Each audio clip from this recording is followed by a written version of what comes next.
So I want to introduce our two guest speakers. So we have Markis Dee. Markis is he is the county council appointed homeless advocate for Whatcom County. He provides personal accounts of what's going on with the homelessness of the homeless. He provides recommendations to all kinds of government and private agencies, the volunteer agencies and so forth. So really grateful that you're here, Markis. Thank you so much. And here's a friend of mine, Heather Dahlberg. She's another individual who's been integral in coordinating efforts to support the homeless. She works at Western Washington University in the Environmental Studies program. Okay, great. She's always she would be one of those people, and I think about volunteers who are supporting these efforts, that she's at the forefront, very selfless person, as everybody is who usually is involved in these kinds of events, and she's always about coordinating efforts to support as well. And so, we would ask that, as they're having some discussion, if you've got questions along the way, just raise your hand and they'll call on you. We don't have to wait to the end. Ask questions when they come up. And then again, we expect that you're just taking notes as they're speaking and that we're on our best behavior. And I just appreciate y'all being here. Hi, everybody. Thank you so much. We just really appreciate being here and meeting everybody and letting you know a little bit about who we are, what we do, and who the people are that we like to support and help. And in our world, in all of our worlds, we all actually know somebody who's been homeless at some point in their life. We just might not understand that. We might not have realized that when our parents had to move, maybe the landlord said, okay, I'm going to sell my house now and you have to find another place, and maybe they couldn't find a place right away. Well, they had some housing insecurity. Maybe you guys stayed at your friend's house for a little while, a week or two, or grandma and grandpa's, until everything got sorted out.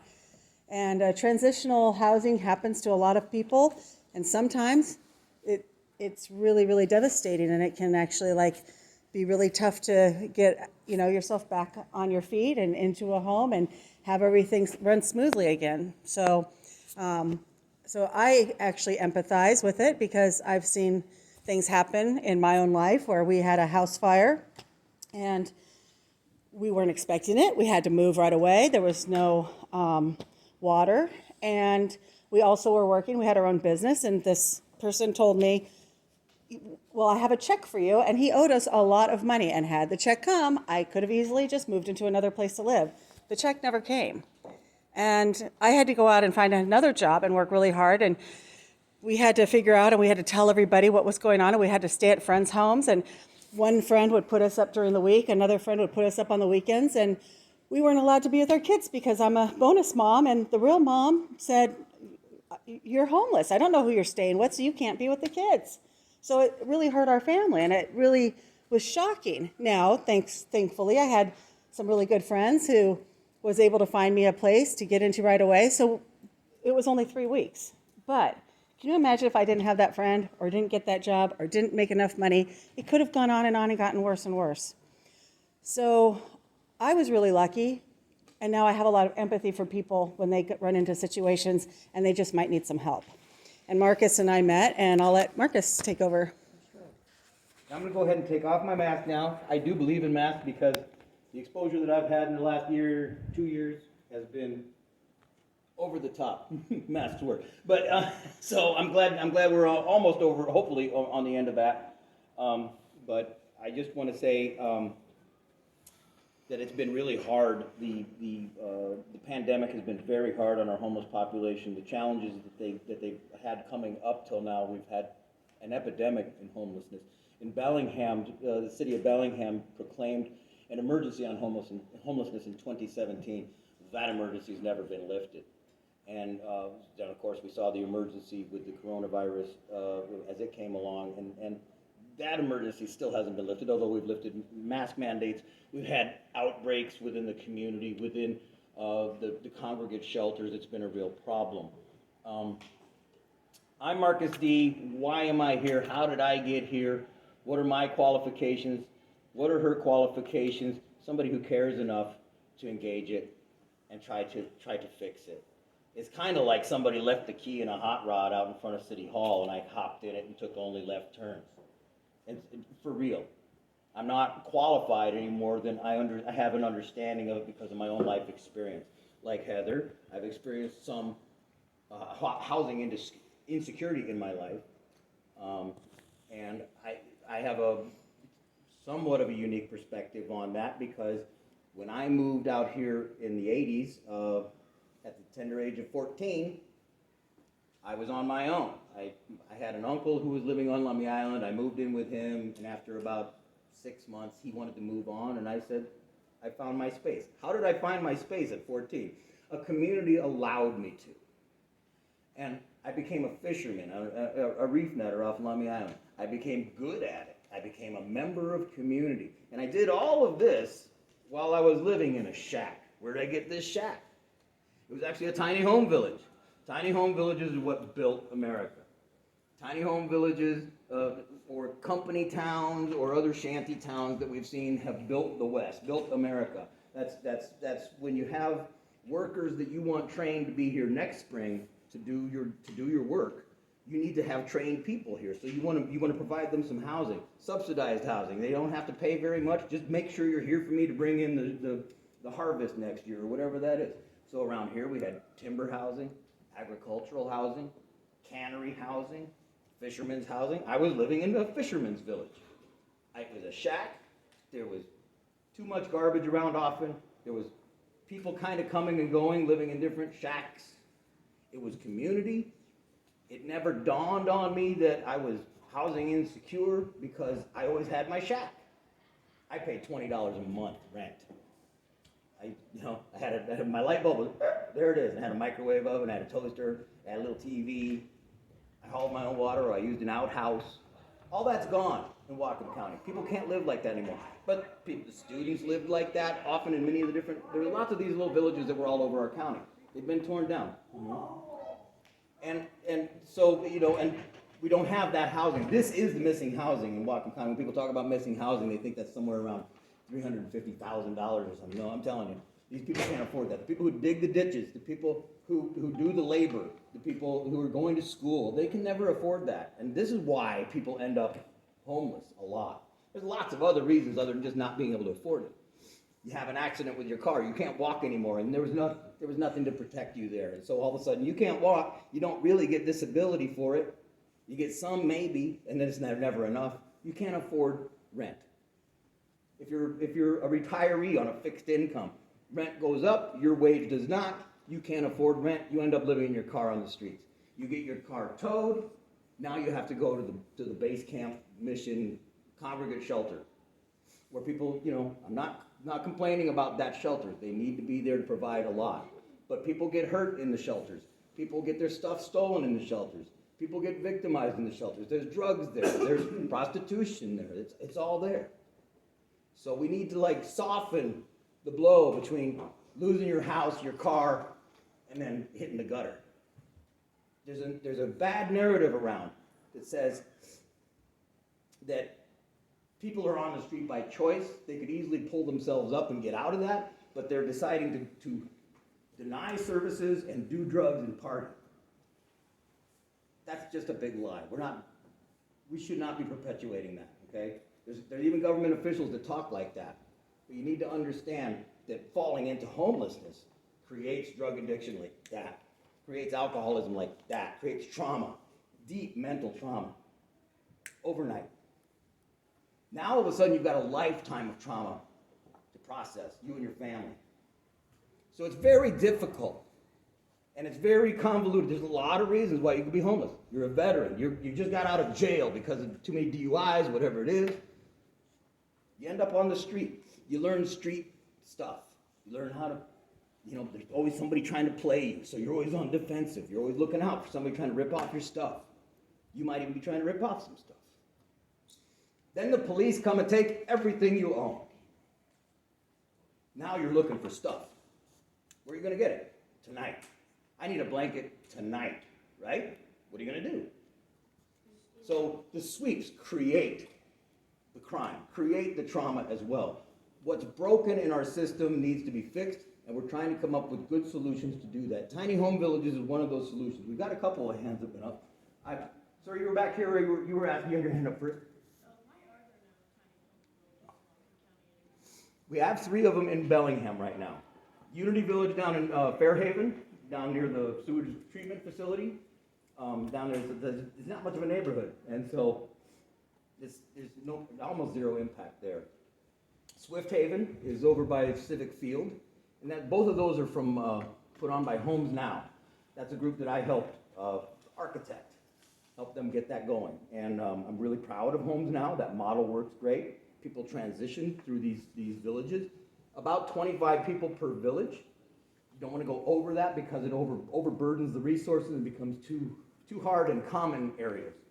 But each village is its own fenced-in area. It's like each little cabin, it's just a small little cabin. That's your bedroom, basically, in a big house where when you walk outside your bedroom, you're actually outdoors, but you're in the commons area.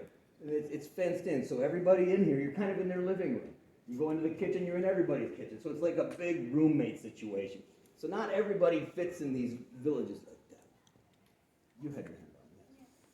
Why does the police, why do they get all your stuff when you're on the streets? And then how you were saying how that makes you steal? Why do they take it away from you? That's a good question. And I'm trying to speak to this, because I'm kind of on the other side of it a little bit. I try to help defend people and give them, they have rights on the street, and I try to stand up for those rights a little bit and let the cops know it's like, this is you're displacing them, you're creating crime, you're creating disruption in their lives.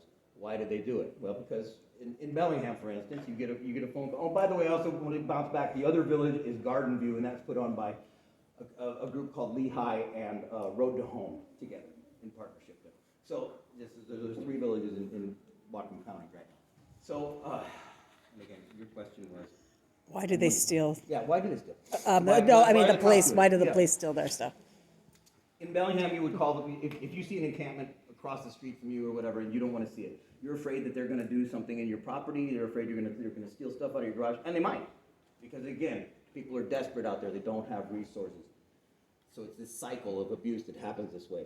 So you call, you report the encampment, the police send over the HOT team. The HOT team is a small group of people who do outreach for the Opportunity Council. The Opportunity Council is a nonprofit in Bellingham that stood up by the city of Bellingham, partnered with the city of Bellingham, but they are a nonprofit. They kind of take the liability so the city doesn't have to.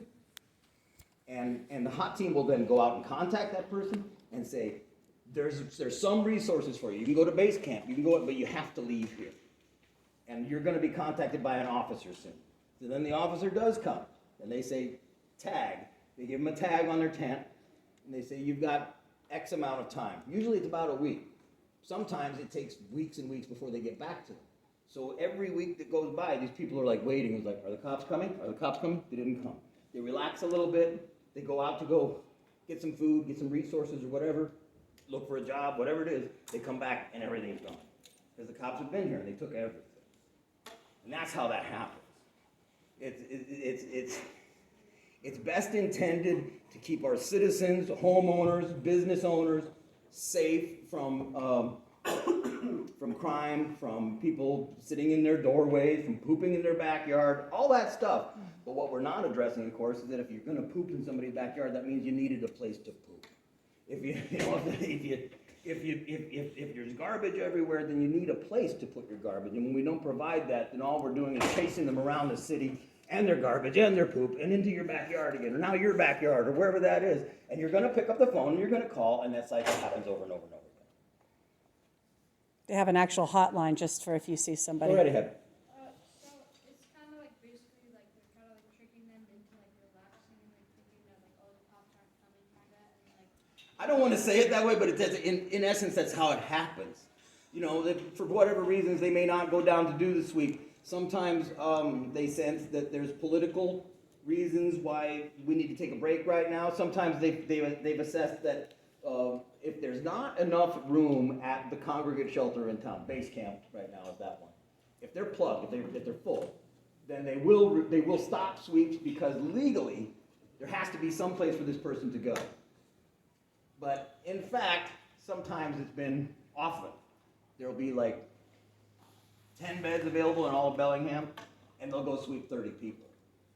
Well, if all 30 people showed up there, they wouldn't fit there, so that doesn't jive either. We've probably got somewhere around 1,000 people in Whatcom County who do not have access to any shelter.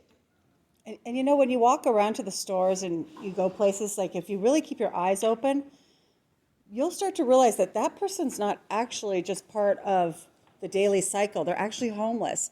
I meet like a 18-year-old. There are kids. There's a shelter for kids and a place for kids to go that, you know, are Northwest Youth Services is a great program, and they have a handful of beds and counselors, and they guide kids through homelessness. They can't take the very youngest. I think there's 17 to 24 is their line right now. And there's also a place for them to go just take a nap, grab something to eat, a snack, some water, or then take a shower. But then they have to go back out on the street. And they're just young. Many of the services in Bellingham are like that. You can come in, you can spend the night, you can get access to some of this stuff, but you've got to get out with all your stuff. If that's in a basket full of stuff, if that's backpacks or whatever, you get out. Now you're burdened with that. You can't set it down. You don't get a chance to set it down, lock it up anywhere. There's no place for you to do that. If you set it down for 5 minutes and walk away, somebody is going to rip it off because there's no resources. And so the cycle continues. So I see a hand up over here. You've been up for a while.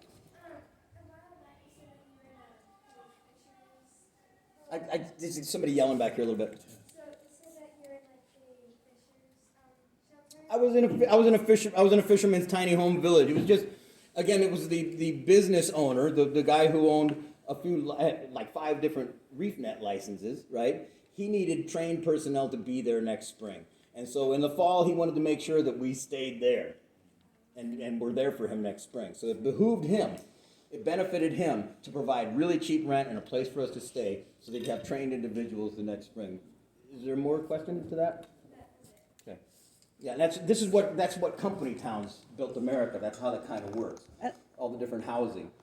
It provides the workers, trained workers, to be on site when we start up next season. And so it's really important to have the, well, we don't have that structure anymore. And so there's no need for that type of sheltering. And yet, isn't there? Because people who can't afford housing, be that students, be that menial labor people, they need cheaper housing, and that type of housing is so much more stabilizing than not having any housing or living in your car. I also believe that there's a tiny home village that they built on Lummi. Yes, excuse me, Whatcom County, the Lummi Reservation, also the Lummi tribe put together, well, the location was called Eagles Haven, and now it's got a more complex native name, so I'm not going to try. But they put together a tiny home village as well for their folks, and for other disenfranchised Native Americans who are not even from the Lummi Reservation per se, could also qualify and find housing there. And it's a great program.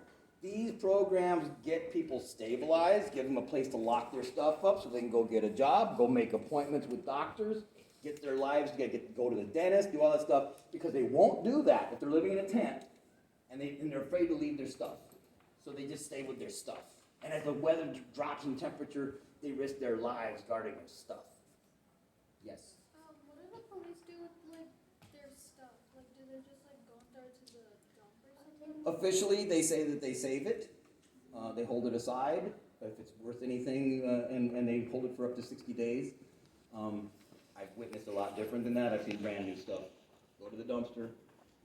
If you're in a suite, you can request that they store your stuff for up to 60 days, and that's one service that the Bellingham Police Department will do for folks that gives them a breath. The only other service that they really are providing is they'll pick up your garbage for you after you've moved along. So then where's the incentive to pick up all my garbage if it's the only thing you're going to do for me is take my garbage? So there's that. We have another, hi. What types of services do like the villages and like shelters provide for people? That's a good question, thank you. And we need more of everything, but like, say if you go to base camp, you can get showers. They'll even give you a locker, a place for you to store your stuff.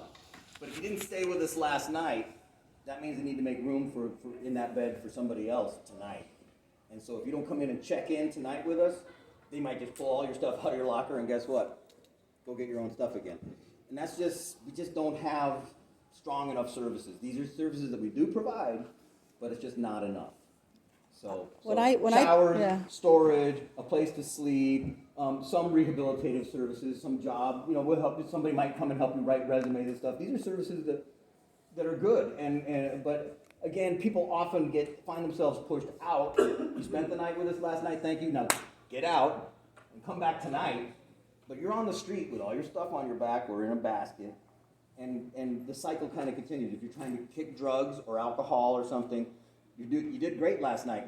Thanks for staying with us. Go out on the streets and come back tonight, and they come back high or drunk because the street is the street. So we need to engage them, hold them still longer, give them a place that they can call their own, and bring services to them. That's what tiny home villages do.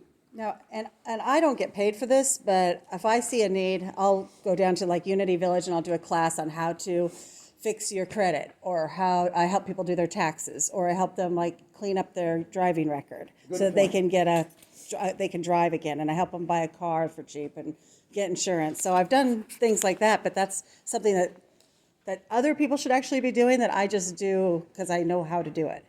Well, and thanks for pointing that out. And that, again, this is another benefit of tiny home villages. I just kind of spoke to what happens in the congregate shelters, like where, you know, hundreds of people can be there, up to 200 people in one big room at one time. And of course, during the pandemic, that was a real problem, and there was a lot of, we had some COVID transmissions that endangered the entire community by doing that. When you have a super spreader event of like over 50 people in one night come down with COVID, it becomes a problem for all of us to deal with. But tiny home villages provide a space for you to be by yourself in your own room, so there's that social distancing that we're all requiring with CDC and everything else, that just cooked into it. And so people get an opportunity to get away from other people when they want to and stay away from it and stay as clean as they want to. Whereas like in congregate shelters, you just don't get that opportunity. And people can bring you services, like people need help getting their driver's license. Because a lot of time people, if you're on the street, you had everything you own in your backpack that was important to you. Your important documents, your driver's license, your visa, whatever it is that you have, it's gone in one night. And now it's like, now you're nobody today. You don't even have ID, you're nobody. And so then they kind of quickly go, well, I'm nobody. And instead, you know, if you can stabilize them in any shelter for any length of time, you can start services coming to them. We'll help you get your driver's license in order. We'll help you get your Social Security in order. Let's help you file for SSI, Social Security check that you deserve. You have that coming to you. You're sick. You should have had that. But that people can't pursue that on their own when they're surviving day to day, looking for resources, looking for a blanket.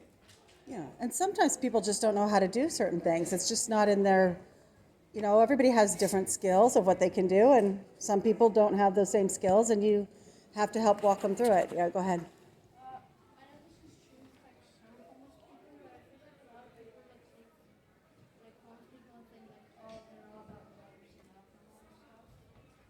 Is that like most of what people are saying? There's narratives that go around about it, and it's understandable. When you look at homeless folks on the street, living on the street, on the sidewalks, they're in a pretty desperate state. Often half-dressed, no shoes on their feet, high as a kite, or drunk.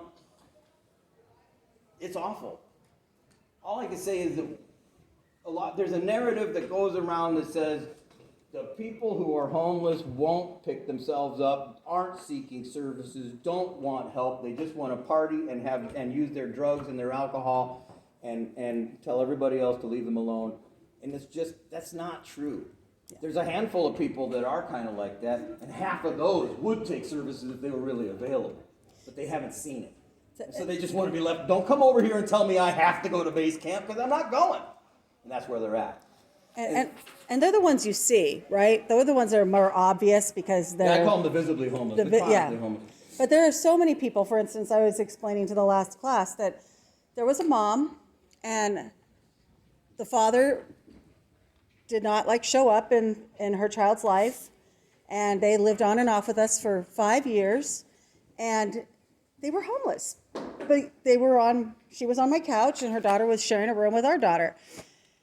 And in order for them to get their own place to live, we had to actually kick them out because they wouldn't be allowed to get the services, to get a place to live, to get support, unless they were counted in a tent in the woods without anything or living in their car. So here I'm trying to help, but I'm actually holding them back by letting them stay there. And finally, we had to figure out a way to have them in a tent so that they would qualify And we chose to start the process in July because that's when, June can rain a little bit. And now they were out in July in a tent and they didn't get a home until maybe September, October. And they had to kind of move their tent around and be safe. And she's with a daughter. And, the daughter's now 16 years old. But this happened when the pandemic started 2 years ago. So she was 14. I had to put out a mom and a 14-year-old kid. And like I said, they were living with us for 5 years. So what, she was 9 when all this started? So there's homeless people all around you. It's just they don't necessarily get counted. And they're not the drug and alcohol people that you hear about. They're just people who fell through the cracks, who had something happen to them. Yeah. If they are like addicted or drunk, is there like programs that you can coverage so a person helps you get off that? There are programs. There's not much for permanent shelters. Again, kind of a shout out for tiny homes being able to do that kind of work. But there's very few beds available for recovery services like that. And I think in Whatcom County, we may be somewhere around a dozen beds, maybe a few more. We've been trying to add to that capacity. It's not nearly enough. And as Heather pointed out, to qualify for services, even those services, you often have to really show that you've hit bottom somehow. And we need our services to be more reactive to people who are falling, not having fallen. And if you're falling, then we can catch you and boost you back up, get you back onto the tax roster, get you out there, being a productive member of society. You didn't have to fall into, most of what happens is, honestly, people fall into homelessness for a number of reasons. Rent is one of them, a car accident can knock you out of income, a hospitalization